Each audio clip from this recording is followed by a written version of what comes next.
Cher Damien Rieu, le monde n'est pas binaire. Il n'y a pas d'un côté les gentils Israéliens et de l'autre les méchants terroristes du Hamas.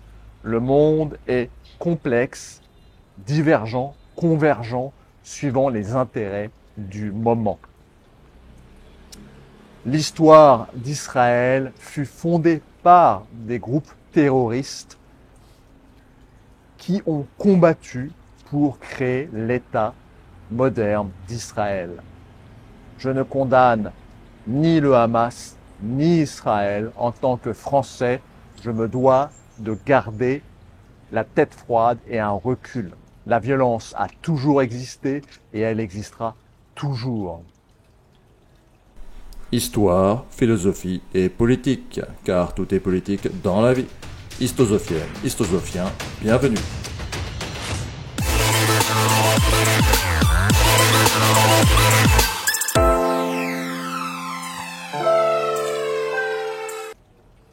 Petit préambule dans lequel je vais clarifier quelques points, quelques disclaimers, comme on dit en anglais.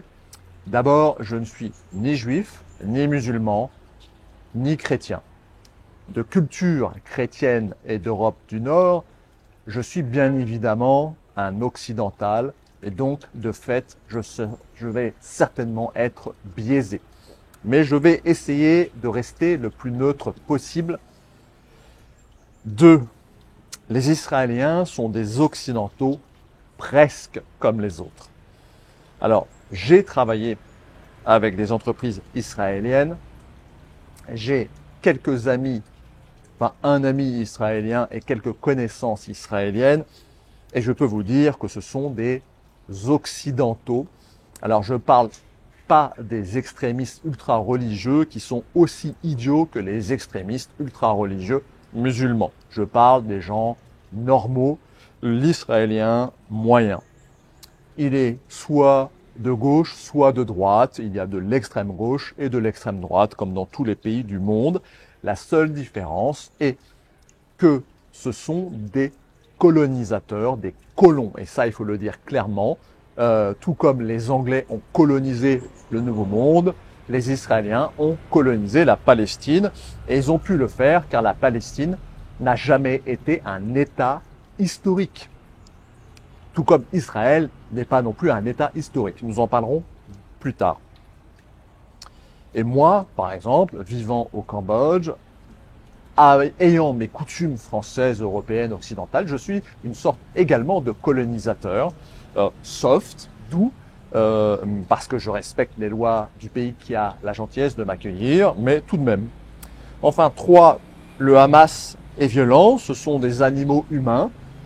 Non, le Hamas n'est pas moins ou plus violent que les Israéliens ou que n'importe quel groupe de résistance armée qui pratique le terrorisme. Je ne condamne pas le terrorisme car demain je pourrais le pratiquer si besoin est. Le terrorisme, même si c'est horrible, même si des victimes innocentes seront tuées, c'est un moyen politique. Les Juifs eux-mêmes ont pratiqué le terrorisme dans les années 40 pour créer cet État d'Israël. J'ai du sang irlandais, l'IRA a pratiqué le terrorisme et j'étais d'accord. Je ne le suis plus tout à fait aujourd'hui, mais voilà. Je ne condamne pas le terrorisme car c'est une action politique. Je condamne le fait qu'il y ait des innocents morts, qu'il y ait des victimes qui n'ont rien demandé, qui souffrent. Voilà, ça bien évidemment, je le condamne. Et je dirais aussi que les combattants du Hamas ne sont pas plus violents que n'importe quel idiot qui serait de l'autre côté, c'est-à-dire en Israël. Il y a des idiots partout. Et comme l'a très bien dit Pierre-Yves Rougeron, ce qu'on a vu, ça s'apparente plus à une émeute carcérale. Hein. Il ne faut pas oublier que Gaza, c'est 350 km², c'est tout petit, avec 2,2 millions d'habitants. C'est une prison à ciel ouvert. Et je dirais, par exemple, que les Juifs sont un peuple violent et guerrier. Hein. Il suffit de lire la Bible pour le comprendre. Et là, je vais vous lire 1 Samuel 15. Samuel dit à Saul, « C'est moi que l'Éternel a envoyé pour toindre roi sur son peuple, sur Israël. Écoute donc ce que dit l'Éternel. Ainsi parle l'Éternel des armées. Éternel des armées. Je me souviens ce que Amalek fit à Israël lorsqu'il lui ferma le chemin de sa sortie d'Égypte. Va maintenant, frappe Amalek et dévoué par interdit tout ce qui lui appartient. Tu ne l'épargneras point. Tu feras mourir hommes et femmes, enfants et nourrissons, bœufs et brebis, chameaux et ânes. C'est un génocide. Dieu demande à ce que les Juifs, les Israéliens, exterminent Amalek. Ça s'appelle un génocide. Je vais vous mettre, pour vous en rendre compte, que le monde n'est pas binaire, monsieur Damien Rieu. Alors ce Damien Rieu, je le critique parce que je l'ai vu dans TV Liberté, Bistro Liberté, vraiment, c'est ça. Alors soit il le fait exprès, soit il est bête, je ne sais pas. Je vous mets quelques vidéos. La première, c'est de David Antonelli sur I24. Écoutez bien. Je vous dirai honnêtement les choses. Alors, comme toujours, moi je me fichais perdument des 2 millions de Gazaouis. Moi ce qui m'importe aujourd'hui, c'est la vengeance des 1300 Israéliens, femmes, bébés, pères de famille qui ont été massacrés. C'est ça, c'est la vengeance d'abord d'Israël, relever la gloire d'Israël. Les 200 otages m'importent aussi d'une certaine manière à Gaza. Mais honnêtement, je n'ai rien à faire de ce qu'on va devenir les 2000 personnes à Gaza qui, il faut pas l'oublier, les gens qui font la distinction, 2 millions, les gens qui font la distinction entre la population et le Hamas, je crois qu'ils ont oublié certaines choses, ils sont tous biberonnés à la même haine du juif. Donc, qui est violent ? Je vous mets une vidéo toujours sur I24 de Meilleur Habib, vous savez, ce Français qui va devenir un jour ambassadeur d'Israël en France. Écoutez. On a 1400 juifs qui ont été massacrés. On a ouvert le ventre des femmes enceintes, on a tiré, on les a brûlés, on a violé des femmes, on a empalé des femmes, on a sodomisé des femmes, on les a tuées et on a uriné sur leur corps. Moi j'ai vu ces images, j'ai vu ces photos, je suis désolé, parce qu'à l'Assemblée j'avais des larmes, mais aujourd'hui j'ai de la colère. Parce que je vous dis en France, réveillez-vous, avant qu'il soit trop tard. C'est ça qui est en train de se passer. Je suis bouleversé, on ne peut pas rester les croisés. L'islamisme est chez nous, les humains, on n'a rien contre les musulmans. Voilà, et pour parachever ce tableau, à charge, hein, bien évidemment, je vais vous mettre une vidéo des Beitar Jérusalem fans, donc des hooligans israéliens. Regardez. רק שתי מילים. יאללה בית"ר!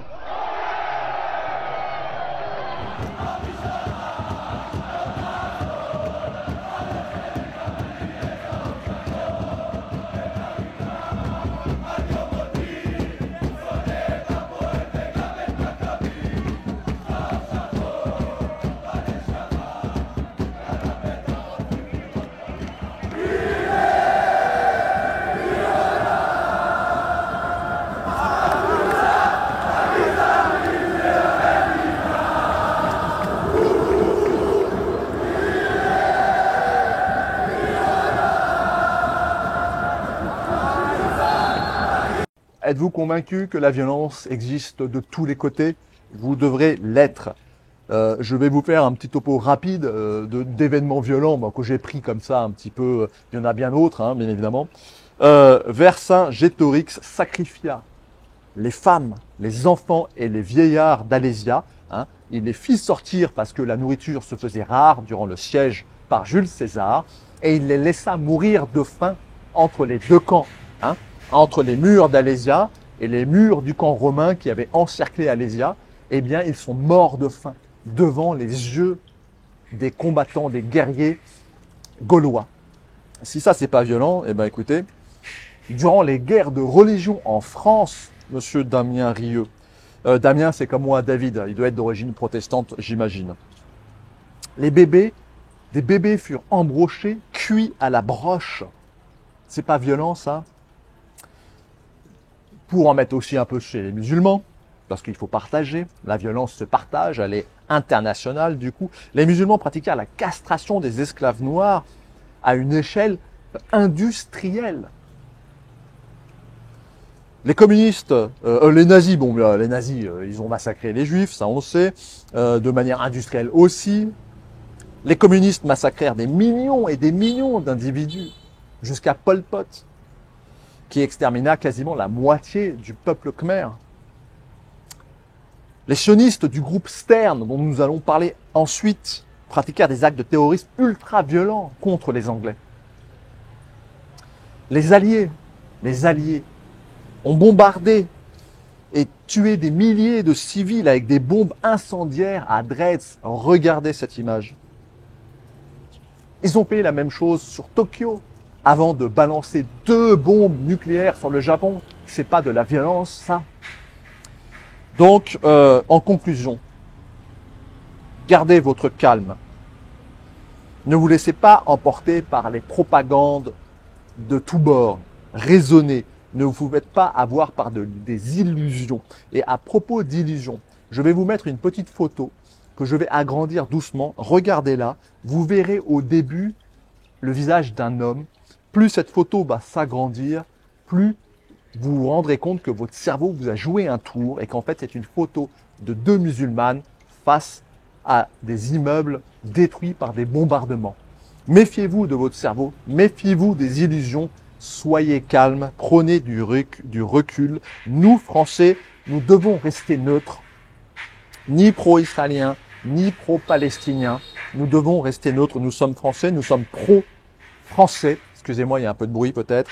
Et là, je vais poser une question à Monsieur Zemmour, pour qui j'ai voté, hein, mais pour qui je ne vote plus maintenant, pas à cause de ce qui se passe actuellement à Gaza, hein, mais par exemple, si l'intérêt supérieur de la nation française serait, d'une manière ou d'une autre, je ne sais pas pourquoi, mais imaginons, hein, soyons imaginatifs, serait de soutenir la Palestine.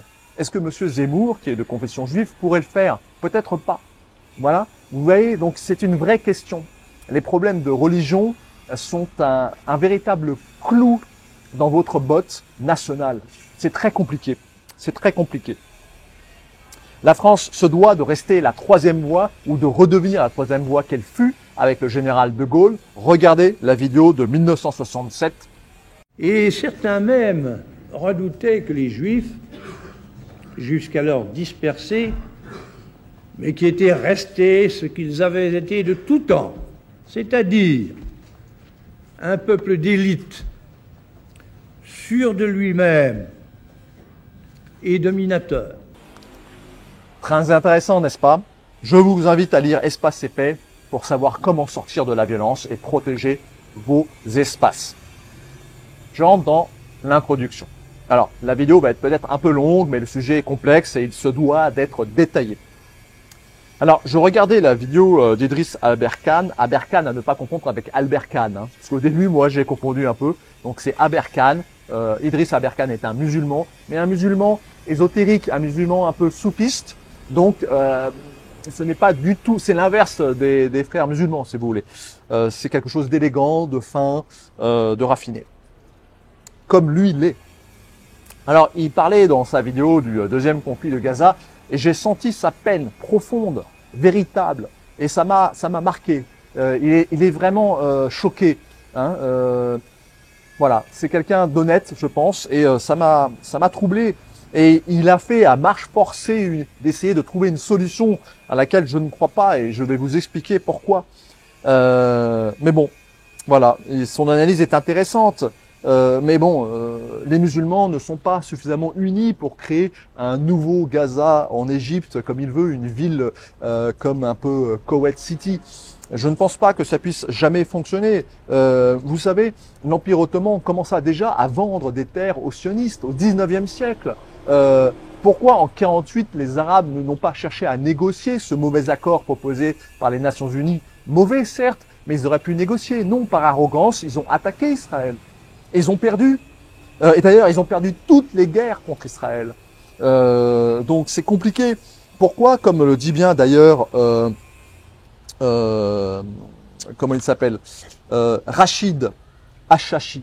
Très intéressant ces émissions. D'ailleurs, qui s'est un peu pris la tête avec Idriss dans une de ses émissions. Lui dit clairement qu'il y a une absence de culture stratégique du monde arabe. Un manque de vision géostratégique, tout à fait. Et moi, je dirais même un manque d'intelligence face à ces événements. Vous savez, Israël est maintenant uni face à ce nouveau 11 septembre. Hein. Les Américains ont eu le vrai 11 septembre. Les Chinois ont eu leur 11 septembre, le Covid, qui a uni la Chine derrière son leader Xi Jinping. Et maintenant, il y a avec l'attaque du Hamas, c'est le 11 septembre israélien. La politique israélienne était totalement divisée. Il y avait des graves conflits en Israël. Netanyahou n'est pas du tout aimé. Il fait une réforme de la justice pour prendre le pouvoir. Enfin voilà, c'est grave ce qui s'est passé en Israël. Mais maintenant, c'est fini. Voilà, ça tombe bien. Hein. Enfin, le dernier point que Idriss, je trouve, survole un petit peu trop vite, c'est la question énergétique. Pour moi, c'est encore une guerre énergétique. D'ailleurs, toutes les guerres sont énergétiques. Et là, je croise l'information. J'avais écrit ce texte, j'avais préparé cette vidéo avant de regarder Élise Blaise sur TV Liberté, qui a invité Alain Juillet. Mais bon, ça rejoint ce que mon analyse. C'est qu'en fait, il y a la société alors, je vais essayer de bien la prononcer. Energen, qui est une société anglo-grecque, qui gère toutes les découvertes de gaz en face d'Israël et en face de Gaza. Hein. En face de Gaza, il y a une réserve potentielle au minimum de 35 milliards de mètres cubes de gaz, ce qui est quand même conséquent. Il y a d'autres réserves à gauche, un peu plus vers l'Égypte, un peu plus vers le Liban. En d'autres termes, il y a beaucoup de gaz dans la mer israélienne et Gaza est quand même un peu dérangeant. Ça serait bien de virer tout le monde, hein, et puis qu'on puisse exploiter ce gaz tranquillement. Hein. Ça s'élève ne serait-ce qu'en face de Gaza, c'est au minimum à 40 à 45 milliards de dollars. On ne parle pas de petites sommes. Donc ça, c'est un sujet qu'Idriss a un peu trop évacué à mon goût.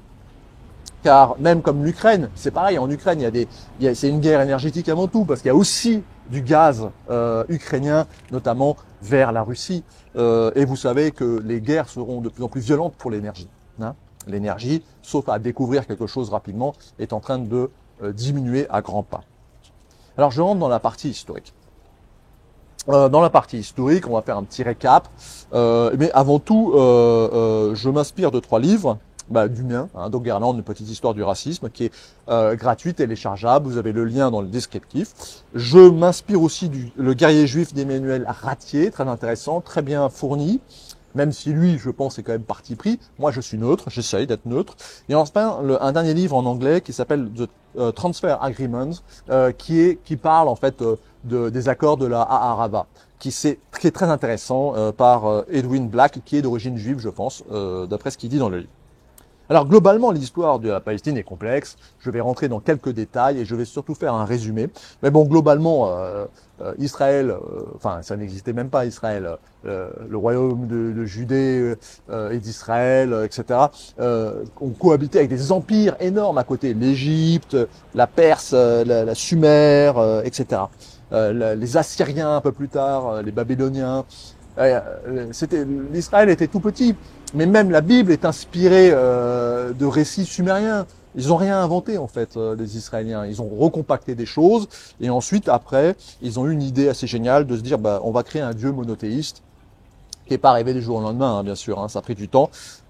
Lire l'invention de Dieu à ce sujet. Bon, toujours est-il que, on va dire que les ancêtres sont les Cananéens. Qui sont composés de 2 peuples. Hein. Alors je rappelle que l'Égypte, la civilisation de l'âge de bronze s'est écroulée avec l'arrivée des peuples de la mer en 1200 avant Jésus-Christ. Les peuples de la mer, c'est une invasion, une migration guerrière, femmes, enfants, complète, qui est venue, on suppose, du sud de l'Europe, de la Sicile à la Grèce, on va dire, un peu l'Espagne, etc. On sait toujours pas trop pourquoi. Peut-être qu'il y avait des conflits en Europe, peut-être un volcan, tremblement de terre. Bon, toujours est-il que parmi ces peuples, il y en avait un qui s'appelle les Philistins. Et les Philistins, sont un peuple indo-européen. Et il est arrivé donc à Canaan et il s'est un peu mélangé avec un peuple sémite existant, qui ce qu'on appelle les Chassous. Et ça donnera plus tard les Hébreux, d'accord?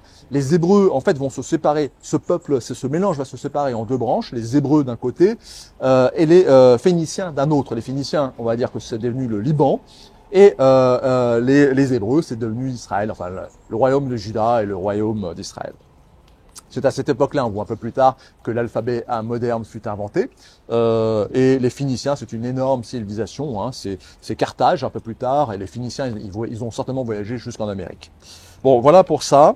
Donc la Palestine, si vous voulez, historiquement comme nation, qu'elle soit musulmane ou juive, n'a jamais existé. Il y a eu quelques royaumes qui ont survécu, qui ont été détruits, etc. Il n'y a pas une nation continue, ni juive ni palestinienne, sauf les États modernes actuels.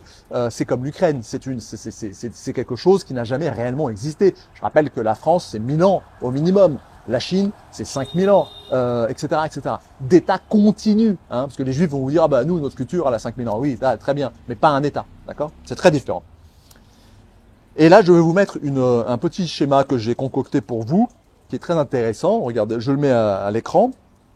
Et en fait, j'ai compacté, si vous voulez, les durées d'occupation de la Palestine.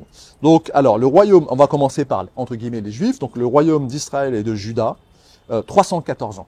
Ça n'a duré que 314 ans en tout et pour tout. Ensuite, il y a eu une petite période de nouvelle indépendance juive qui s'appelle les Assoménéens, la Judée indépendante, 103 ans. D'accord? Et ensuite, l'État moderne d'Israël, depuis 1948, 75 ans. Donc, au total, les Juifs ont contrôlé cette région, la Palestine, 492 ans. Sur une période de 3000 ans, hein, d'accord? Donc, c'est rien. C'est une goutte d'eau. Alors maintenant, les musulmans. Alors, les musulmans, les différents califats hein, islamiques, c'est 466 ans. Vous voyez, donc déjà, c'est quasiment plus que tout ce qu'a pu faire Israël, les Juifs sur la Palestine. Ensuite, il y a eu une période des Ayyoubides, les Kurdes descendants d'Ayoub. Ça a duré 80 ans. Ensuite, le sultanat mamelouk d'Égypte, 267 ans. L'Empire ottoman, alors ça c'est très très long, 618 ans. Et enfin, depuis la déclaration d'indépendance de la Palestine en 88 par Yasser Arafat, 36 ans. Donc c'est un total, attendez bien, accrochez-vous, de 1468 ans. Donc vous voyez, les musulmans ont quand même largement plus contrôlé la Palestine que les Juifs. Enfin, ensuite, les païens, donc l'empire néo-assyrien, 300 ans, hein, c'est Babylone, c'est eux qui ont détruit le premier temple, pardon. Non, pardon, eux, ils n'ont pas détruit le temple, c'est les Babyloniens. Non, c'est les Babyloniens, donc l'empire néo-babylonien, 87 ans. Et ensuite, les Perses, l'empire perse, avec les Hachémides, 29 ans. Donc, un total de quelques 400 années, 468 ans. Ensuite, vous avez on va dire maintenant un peu l'Occident. Hein. Le royaume séleucide, donc la Grèce antique, 275 ans. Rome d'Occident et d'Orient, hein, j'ai fait un package, 691 ans, d'accord. Donc ça c'est déjà énorme, hein. C'est plus que n'importe quel autre royaume. Donc en fait les Romains c'est eux qui ont contrôlé la Palestine de païens à chrétiens, hein, ont contrôlé la Palestine le plus longtemps sur une durée continue. Ensuite le royaume chrétien de Jérusalem 207 ans et l'empire britannique 31 ans. Donc en fait un total de 1201 années. Et si je cumule tout l'Occident chrétien et païen, c'est un total de 1620 années. Donc en fait, qui a contrôlé la Palestine le plus longtemps? Eh bien, c'est nous, les Occidentaux. Voilà. Donc ça donne quand même à réfléchir hein, sur l'aspect historique. Bon. Alors maintenant, on va rentrer un peu plus dans les détails. Alors, c'est quoi être en fait un juif? C'est quoi un juif en fait hein? C'est complexe parce que vous avez des juifs chinois, des juifs noirs. Donc, juif, c'est une religion, mais à la fois également une race. Alors, c'est ça qui est un peu étrange. Max, reste, couché. Alors, les Juifs d'ailleurs, ce n'est pas une seule race. Hein. Vous avez d'un côté les Ashkénazes, donc ça, ce sont les Juifs occidentaux, les Juifs allemands, un peu polonais, mais surtout allemands. Et c'est des Juifs qui étaient très bien intégrés en Allemagne. D'ailleurs, ils ne sont plus du tout sémites d'un point de vue racial. C'est les Allemands, hein. Ce que Hitler appelait par moment, pour certains d'entre eux, les Juifs d'honneur, les Ariens d'honneur, pardon, petit lapsus, vous comprendrez après. Donc par exemple, ils sont très bien intégrés, c'est Einstein par exemple ou autre. Hein. En 1939, un monsieur qui s'appelle Werner Goldberg fut proclamé le soldat allemand parfait dans le journal Berliner Tageblatt, d'accord? En 1939, quasiment 40, donc sous le régime nazi, hein. Et il était juif, ashkénaze. C'est un juif ashkénaze qui a remis la croix de fer à Hitler. C'est un juif ashkénaze, encore une fois, qui était le garde du corps, enfin d'origine juif ashkénaze, qui était le garde du corps et ami personnel de Hitler, Émile Maurice, etc., etc. Alors, il faut aussi bien comprendre que les juifs ashkénazes sont devenus une sorte d'élite parce que, effectivement, à force de persécutions dans de nombreux pays européens et autres, seuls les plus malins, les plus intelligents ont survécu. Hein. C'est une sorte de darwinisme. Sauf que depuis maintenant, depuis la création d'Israël, bah, c'est plus le cas. Donc du coup, se développent aussi des idiots ultra-religieux, qui sont aussi idiots que les ultra-religieux du Hamas d'ailleurs. C'est eux qui crachent aux pieds des chrétiens, etc. Voilà. Mais bon, il reste toujours que Israël est dirigé par une élite ashkénaze, qui sont des occidentaux, hein, il suffit de les regarder physiquement. Alors maintenant, vous avez aussi les juifs Mizraïm, c'est les juifs de l'Est, mais jusqu'en Orient. Hein. Donc eux sont restés plutôt sémites et aussi sémites turco-mongols. Hein. Les Khazars, c'est des turco-mongols. Vous avez qu'à voir Monsieur Zelensky, il n'a pas une tête d'Allemand, hein, il a plutôt une tête de Turc. Voilà. Et enfin, les juifs séfarades, c'est ceux qui sont restés au Maghreb. C'est les juifs du Maghreb. Donc Zemmour est un juif séfarade, par exemple, qui sont plutôt des berbères d'ailleurs qu'autre chose. Alors maintenant, donc vous voyez, il n'y a pas vraiment une race juive, une ethnie juive, c'est compliqué. Donc on va dire que les juifs les plus nationalistes, les plus virulents sont des Ashkénazes. Mais alors, c'est quoi, du coup, le sionisme par rapport Le sionisme, c'est un mouvement politique juif. Et le but du sionisme, ça a été la création de l'État d'Israël sur les deux rives du Jourdain, reconnu par la déclaration Balfour comme étant à minima la terre sur laquelle existait le pays d'Israël avant sa dispersion. Donc ça veut tout et rien dire.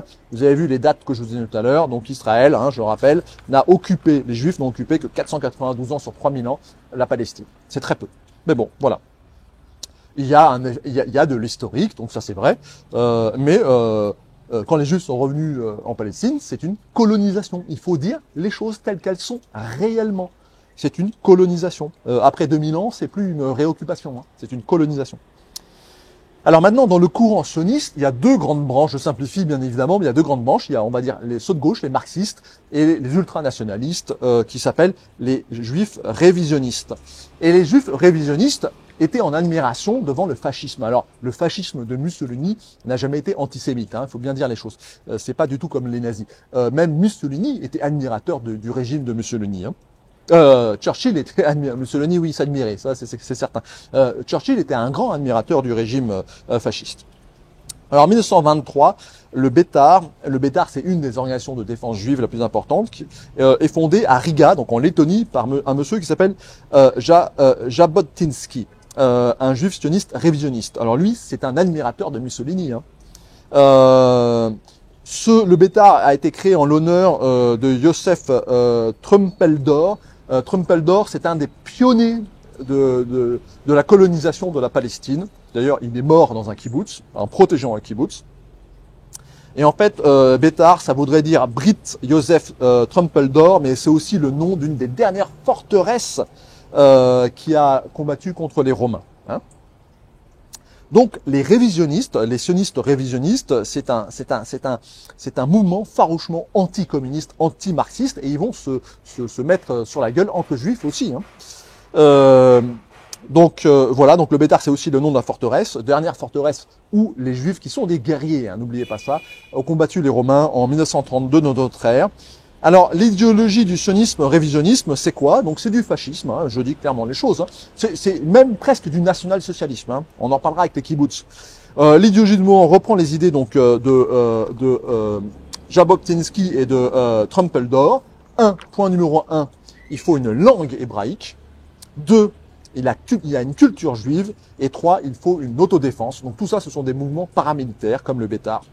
Alors, au sujet de l'autodéfense, vous regardez peut-être comme moi les vidéos de Grégory Bouchlagen, dit Greg MMA. Alors moi je l'aime beaucoup, hein, c'est un juif d'Afrique du Nord comme Zemmour, mais avez-vous remarqué le nom de la salle de sport, hein, qui s'appelle Maccabi? Maccabi, c'est un nom que vous retrouvez dans beaucoup de salles de sport, dans les mouvements d'autodéfense juive, hein, parce que je pense qu'il y a du Bétar derrière cette salle de sport. Ce nom vient des Maccabées. Les Maccabées, ce sont des Juifs qui ont combattu les Grecs lorsque les Grecs occupaient la Palestine, Alexandre le Grand, et la révolte des Maccabées contre la domination grecque en 1667 avant Jésus-Christ. Voilà. Alors, je rappelle que les Juifs sont des guerriers.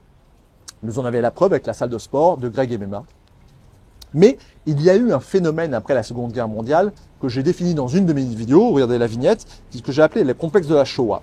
En fait, le complexe de la Shoah, ça veut dire qu'en fait, nous acceptons tous des Juifs maintenant parce que nous avons commis l'irréparable. Nous avons essayé collectivement européennement d'exterminer les Juifs, même si c'est pas tout à fait vrai, parce que même Bibi dit un peu le contraire. C'est-à-dire en fait, les Allemands ont surtout voulu expulser les Juifs. Mais bon, toujours est-il, ce complexe existe et c'est pour ça que beaucoup de personnes, et moi j'en fais pas partie, pardonnent aux exactions des Juifs en Palestine.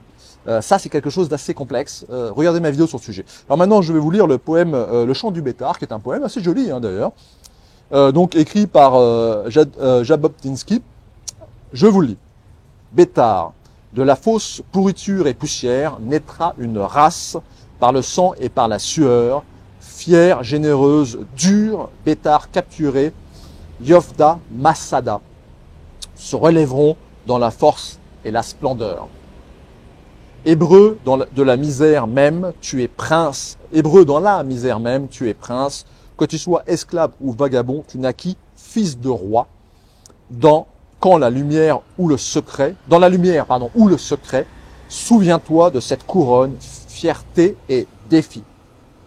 Devant les obstacles, face à la souffrance, que tu montes ou que tu redescendes, dans la flamme de la révolte, brandis la torche, qu'importe, le silence et fange, sacrifice, sang et âme, pour la splendeur cachée, mourir ou conquérir la montagne, Yofda, Masada, Bétard.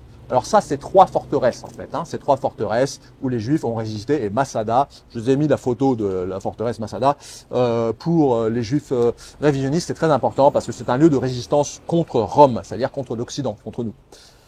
Oui, tout est compliqué. Oui, Damien Rieu, le monde n'est pas binaire, il n'y a pas du blanc et du noir. Alors, pour que le réussisse, je vous cite quelqu'un, je vous dirai de qui est cette phrase après. Pour que le sionisme réussisse, il faut un État hébreu, un drapeau et une langue. C'est ce que comprend votre fasciste Jabotinsky. Benito Mussolini, au grand rabbin d'Alexandrie, août 1935. L'Italie fasciste a accueilli des camps du Bétard et d'autres et a notamment formé la marine, la future marine israélienne. Alors maintenant, on va rentrer un cran encore plus loin, c'est les Juifs révisionnistes et le NSDAP, c'est-à-dire l'Allemagne nazie. Alors, je vais citer un passage de Winston Churchill, parce que même Winston Churchill, au début, n'avait pas grand-chose de contre Hitler, mais il avait juste un reproche, je vais vous lire ça. Donc en fait, il parlait avec un des représentants du gouvernement du NSDAP. Et voilà, une conversation avec Ham Stelgeld, excusez-moi ma prononciation. Pourquoi votre chef, donc Hitler, est-il si violent à l'égard des Juifs? Je comprends tout à fait que l'on soit en colère contre les Juifs qui ont fait du mal ou qui sont contre le pays. Là, il parle de 14-18. Et je comprends que l'on s'oppose à eux s'ils essaient de monopoliser le pouvoir dans tous les domaines de la vie. Mais quel est le sens de s'opposer à un homme à cause de sa naissance? Comment un homme peut-il influencer sa naissance? Voilà, donc c'est un bon résumé. Vous savez, Churchill critiquait les Juifs, ne se gênait pas pour le faire. Et il faut le faire, il faut pouvoir le faire librement, critiquer Israël. Il n'y a pas de souci avec ça. Alors, en Allemagne, le chef du Bétard, c'était un certain George Kareski, chef du Bétard en 1938 et collaborateur zélé des nazis. Sa devise, c'était Ein Volk, ein Land, ein Gott. Un peuple, une terre, un Dieu. Alors, les nazis, monsieur von Mildenstein a fait un voyage en Palestine en 1938. Il y a même une pièce qui a été frappée à la demande de Goebbels avec une croix de David et une croix, la swastika, la croix gammée, d'un côté et de l'autre. Il a fait une publication dans le journal SS Das Schwarzkopf le 15 mars 1935. Alors, qu'est-ce qu'il dit? il exprime son admiration pour le sionisme et l'esprit pionnier des colons juifs. Colons, hein, colonisateurs, n'oubliez jamais ça. Dans sa conclusion, il notait que le foyer national juif en Palestine est un moyen de guérir une blessure vieille de plusieurs siècles sur la question juive. Un SS s'est publié dans un journal SS en 1935. Alors, la bonne entente, entre guillemets, durera plus ou moins, alors il y a eu le boycott juif aussi, mais enfin, elle durera jusqu'à la nuit des longs couteaux, et la nuit des longs couteaux fut déclenchée, entre guillemets, par un juif marxiste, donc opposé aux juifs révisionnistes, proche de l'Allemagne nazie et de l'Italie fasciste, d'un certain Grimspan. Bon, je prononce mal. En France, donc, il assassine un diplomate allemand pour protester, soi-disant, contre la déportation des Juifs. Alors, la petite histoire dit aussi que il était peut-être un peu gay, et en fait, et cet Allemand était gay, ils avaient peut-être une relation, enfin, peut-être une histoire de mots, j'en sais rien. Bon, toujours est-il que ça, c'était un peu le prétexte en Allemagne pour faire la nuit de cristal, où il y a eu des émeutes, une sorte de mini-pogrom contre les Juifs en Allemagne, contre les Ashkénazes. Alors, les différents courants sionistes s'opposent, vous comprenez bien, qu'il y avait des marxistes et aussi bien des pro-fascistes. Donc c'est compliqué, mais en tout cas ce qu'on peut retenir, c'est qu'il y a eu une entente entre tous les partis pour la migration en Palestine, et ça convenait parfaitement aux nazis. Et ça, ce sont ce qui débouchera plus tard sur les accords de la Aarava. Bon, vous voyez, le Mossad, Li Alia Bet, c'est pas le Mossad d'aujourd'hui, hein, mais c'était encore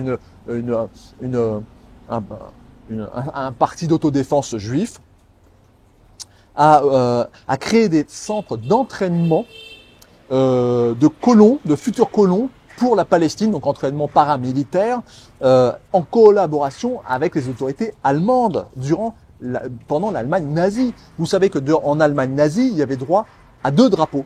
Vous pouviez avoir 2 drapeaux, le drapeau à croix gammée nazi et le drapeau juif, c'est-à-dire le drapeau qui donnera le drapeau d'Israël. Et tout ça, ce sont des faits historiques. Donc il y avait des camps d'entraînement pour les futurs kibbutz en Allemagne nazie, par le Bétar ou le Mossad, Léa Bet, etc., etc. C'était aussi des camps agricoles, hein, parce que dans les accords de la Harava, qui ont permis à peu près à 60 000 juifs ashkénazes d'immigrer, et pas des petits, des fortunés, des grosses familles, des intellectuels, les futurs cadres d'Israël, c'est grâce à eux qu'Israël a pu s'établir, et c'est grâce aux nazis, c'est grâce à cet accord. Parce que dans ces camps, ils apprenaient aussi l'agriculture. Et en fait, les Juifs et la banque juive, une énorme banque juive anglaise, il me semble, ou américaine, déposaient de l'argent pour chaque Juif transféré. Et cet argent servait à acheter du matériel agricole allemand que les Allemands envoyaient en Palestine. Vous voyez à quel point c'est complexe, hein, Damien Rieu. Le monde n'est pas blanc, n'est pas noir. Il n'y a pas les gentils Juifs et les méchants Palestiniens. C'est la banque LEMI. Bon, voilà. Alors tout cela a duré plus ou moins jusqu'au début de la guerre, mais les derniers camps d'entraînement juifs en Allemagne ont duré jusqu'à 1942. Alors après, maintenant je vais vous citer ce qu'a dit effectivement le Premier ministre israélien Benjamin Netanyahou, pardon, pas Miaou. A déclaré à la tribune du 7e congrès de l'Organisation sioniste mondiale au sujet d'Hitler. Hitler ne voulait pas exterminer les Juifs à l'époque, seulement les expulser, accord de la Harava.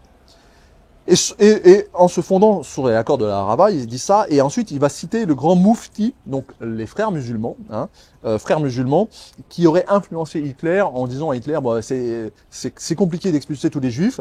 Ceux d'Allemagne, à la limite, ça aurait pu être le cas, mais n'oubliez pas que les nazis ont été victimes de leur guerre éclair et se sont retrouvés avec des millions de prisonniers et des Russes, mais aussi des Juifs. Et donc le grand Moufti aurait dit à Hitler, bon, en fait le plus simple c'est de les exterminer.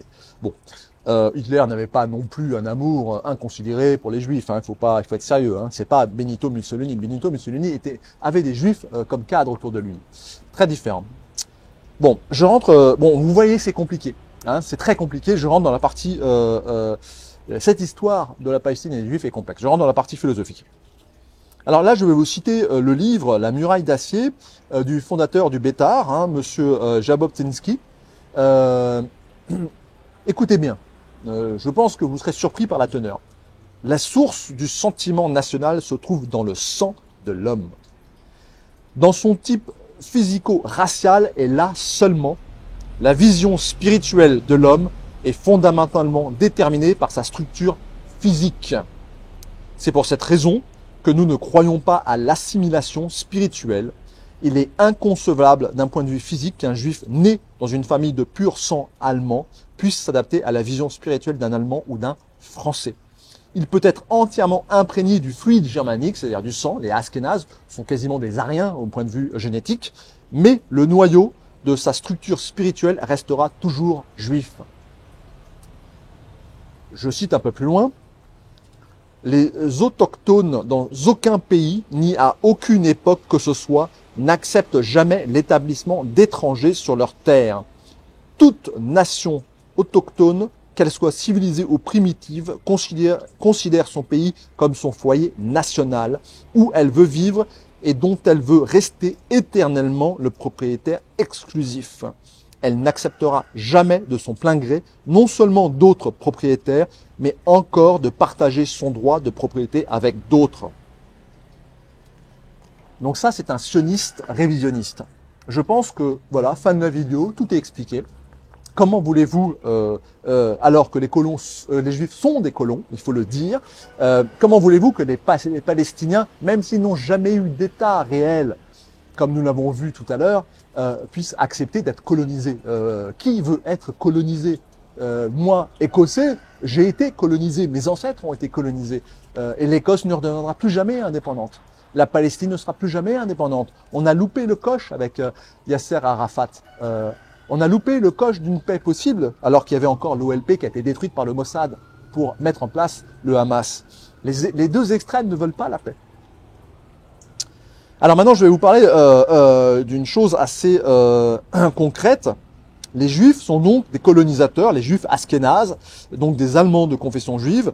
Pour vous en convaincre, je vous mets la photo de Yasser Arafat, qui est un sémite, lui. Lui, il est plus proche des Juifs de la Bible que Yitzhak Rabin, qui est un colon ashkénaze, allemand, d'origine allemande. Regardez la photo. Je ne peux pas vous faire mieux que ça. Et ces colons ashkénazes, c'est eux qui ont créé les kibbutz. Vous savez, ces camps qui existaient en Allemagne sous le régime nazi pour entraîner les futurs colons à la guerre de guérilla, à la résistance, à l'autodéfense et à l'agriculture. Ben, les kibbutz, c'est quoi en fait? Les kibbutz, c'est un croisement entre le Lebensraum et le Lebensborn, c'est-à-dire l'espace vital et la race vitale. Le Lebensraum fut inventé par Friedrich Ratzel, un zoologiste géographe au XIXe siècle, et ensuite ça a été redéveloppé par le géopoliticien géographe Karl Haushofer. Karl Haushofer, c'est un de mes maîtres. Était d'origine juive. Il était d'origine juive.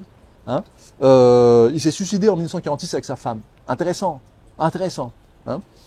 Bon, toujours est-il que voilà, c'est ça la colonisation des Juifs. C'est des Allemands ashkénazes qui colonisent, donc des Occidentaux, là du coup il faut le dire, qui colonisent un pays africain. Exactement comme l'Afrique du Sud. D'ailleurs, Israël et l'Afrique du Sud, au temps de l'apartheid, étaient des alliés politiques. Posez-vous les questions. Posez-vous les questions. Instruisez-vous. Alors maintenant, je vais vous parler du groupe Stern. Le groupe Stern, c'est un de ces groupes terroristes qui ont combattu les Anglais, créé par Abraham Stern, et qui ont vraiment commis des actes de terrorisme assez durs, des assassinats contre les Anglais, et entre les Juifs aussi, hein, entre les mouvements différents juifs. Là, je vais vous lire le poème qu'il a écrit sur son groupe terroriste. Les larmes des mères dont les fils sont tombés, le sang des nouveau-nés innocents, cimenteront nos corps comme des briques pour construire notre patrie.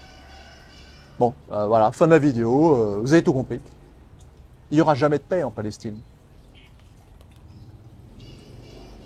D'après, je continue, d'après, ça c'est un des concepts de Stern, d'après sa structure et sa conception du monde, l'organisation militaire nationale était, donc Stern, est étroitement liée avec les mouvements totalitaires européens, donc le fascisme, voire le nazisme. Extrait de la proposition d'alliance du groupe terroriste juif Stern aux nazis en janvier 1941. En fait, ce groupe terroriste combattait durement les Anglais. Alors, il faut voir aussi que, par exemple, le Beta, à un moment donné, a voulu s'allier avec les Anglais contre les Allemands. Vous voyez? Donc, il y avait plein de tendances dans tous les sens. C'était compliqué. La seule chose qui réunit tout le monde à cette époque-là chez les Juifs, c'était la migration, la colonisation de la Palestine. Donc, Stern a essayé de pactiser avec les Allemands jusqu'en 42, jusqu'à son assassinat par les Anglais. Les Anglais ont dû l'assassiner parce qu'il allait trop loin. Les nazis allaient peut-être s'allier avec lui et les envoyer des hommes. Il y avait la guerre en Afrique du Nord à cette époque-là. Hein, il y avait Rommel. Envoyer des hommes pour combattre les Anglais en Palestine. Ça aurait pu changer beaucoup de choses. Mais les Anglais l'ont assassiné. J'entre dans la partie politique. Vous avez bien compris que le sionisme révisionniste est un mouvement terroriste dont le but politique est la colonisation de la Palestine. Ils étaient prêts à s'allier avec les fascistes, avec les nazis, contre les Anglais, qui étaient leurs ennemis de moment, pour, dans le seul et unique but de créer l'État moderne israélien en colonisant la Palestine. Ce qu'il faut aussi bien comprendre, c'est qu'il y avait des mouvements divergents. Par exemple, les juifs de gauche, les juifs marxistes, dont en France nous allons d'un panel de Cohen-Bendit à BHL, c'est eux-mêmes qui ont prôné l'immigration en Europe et en France notamment. Vous voyez?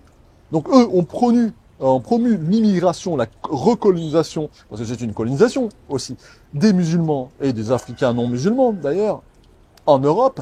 Et là maintenant, ils font un peu marche arrière, ils savent plus trop comment se positionner, ils sont un peu embêtés, hein, parce que là, ah bah oui, alors en fait effectivement, les musulmans sont mauvais, le Hamas est mauvais, tous les musulmans sont mauvais, donc là on fait un peu marche arrière. Ce deux poids deux mesures devient insupportable. Vous voyez, qu'a dit encore von der Leyen? Je vous mets la photo. Donc le Hamas et les Russes, c'est pareil. Hein. Donc les Israéliens sont des Juifs, au même titre que les Ukrainiens. Ils combattent les deux, le diable. Non mais, il faut arrêter. Regardez la photo de ce magnifique juif ukrainien faisant un salut nazi. Qu'est-ce que ça veut dire? La seule réponse qui a été cohérente était celle de Poutine sur le conflit en Palestine, qui a dit désescalade, désescalade. Il faut parler, il faut se mettre autour d'une table et parler, trouver une solution politique. Le seul à le dire, c'est Poutine. Ah là là là là. Alors bien évidemment, historiquement, les soviétiques ont beaucoup aidé Israël également, parce qu'Israël a toujours été pris entre deux courants, hein, ultra-gauche et ultra-droite. Bon, en 1920, la Haganah fut créée. Alors la Haganah, c'est quoi? C'est l'armée clandestine juive fondée en Palestine en 1920 afin de protéger la population juive contre les Arabes, les musulmans. 1931, l'Irgun et le Betar, qui sont des mouvements terroristes, avec le groupe Stern aussi d'ailleurs, des mouvements révisionnistes, sionistes, font sécession de la Haganah qui est trop marxiste. Et il y a des querelles internes, il y a des meurtres entre juifs. En 1947, il y a le mouvement de la Palma, un autre mouvement paramilitaire. Regardez cette photo. Alors, il y a un conflit à ce moment-là entre les dirigeants militaires et politiques. Et il y a le meurtre de Shem Arlorzov, qui était une des personnes qui avait participé aux accords de la Harava pour la migration en Palestine des Juifs allemands. Ben lui, il a été assassiné par des Juifs révisionnistes qui maintenant étaient contre l'Allemagne. Enfin voilà, c'est extrêmement compliqué. Ça ne s'est pas fait simplement. Mais toujours est-il qu'en 1948, il y a un armistice et tous ces mouvements paramilitaires de l'extrême gauche à l'extrême droite, incluant le groupe Stern, fusionnent pour créer Tzahal, c'est-à-dire l'armée moderne israélienne, qui a été donc fondée par des mouvements terroristes, comme le Hamas aujourd'hui est un mouvement terroriste et pourrait déboucher demain sur un mouvement politique si on prend la peine de pouvoir discuter avec eux, même si c'est compliqué de discuter avec des débiles religieux extrémistes, aussi des deux bords, hein, juifs et musulmans. Donc 48 salles. Aujourd'hui, c'est environ 150 000 militaires actifs, 400 000 réservistes. Et Tsahal a gagné toutes ces guerres contre les musulmans arabes. 48. 67, après juste au même moment de discours de Gaulle qui prévient Israël de ne pas avoir de pas devenir trop colonisateur. Mais il n'a pas été écouté. Donc 67, la guerre des 6 jours, victoire d'Israël, victoire de Tsahal. Après arrive mai 68, qui est sans doute un coup la CIA du Mossad contre De Gaulle, car il soutenait sans doute un peu trop. Il était peut-être un peu trop neutre, plutôt, dirions. Pas suffisamment contre les Palestiniens. Et en fait, en dernière guerre, 73, la guerre de Kippour, victoire israélienne, et aujourd'hui, la guerre contre le Hamas.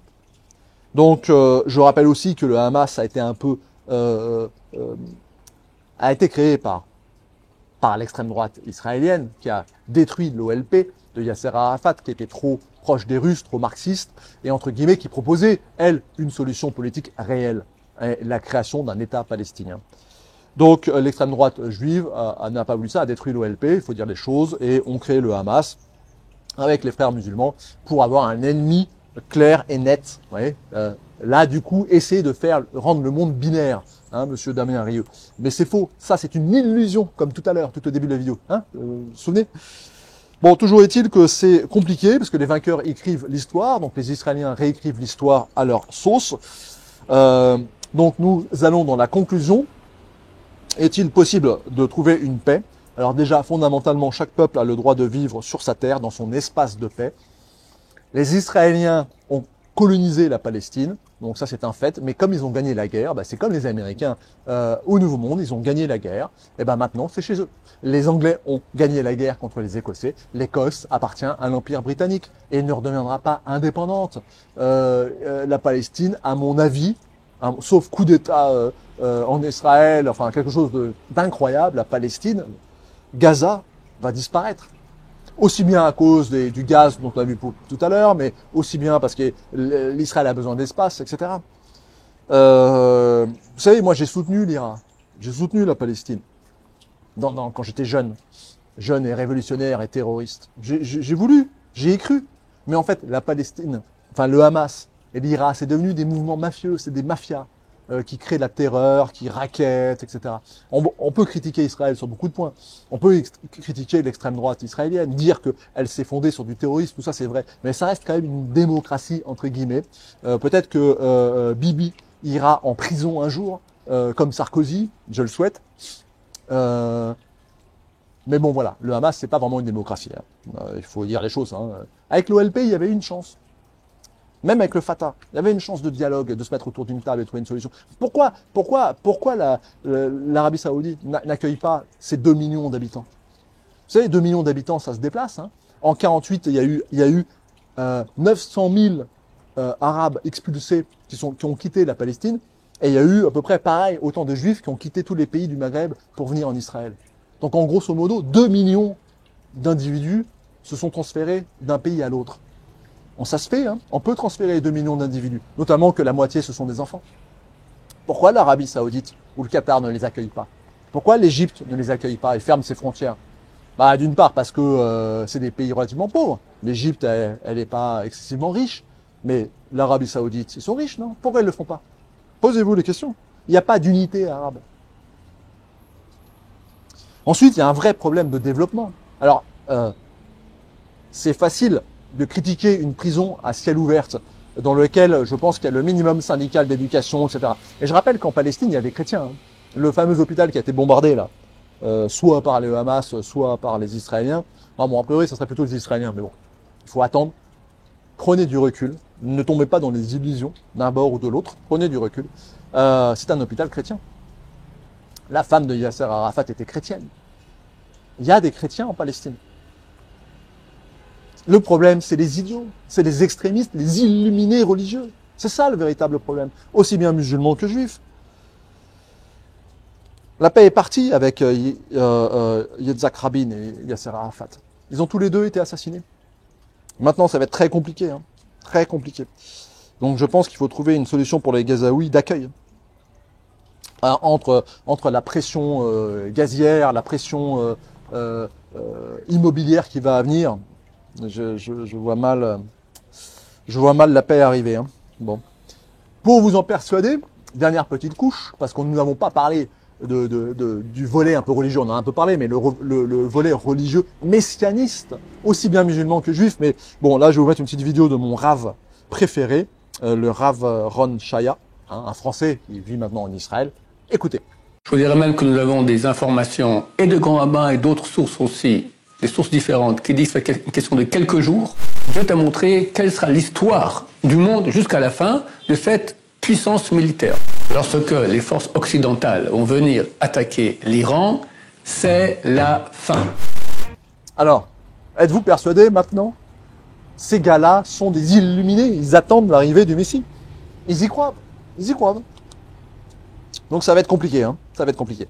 Bon, moi ce que je vous dis en conclusion, hein, c'est que le monde va s'enfermer dans un paradigme pseudo-religieux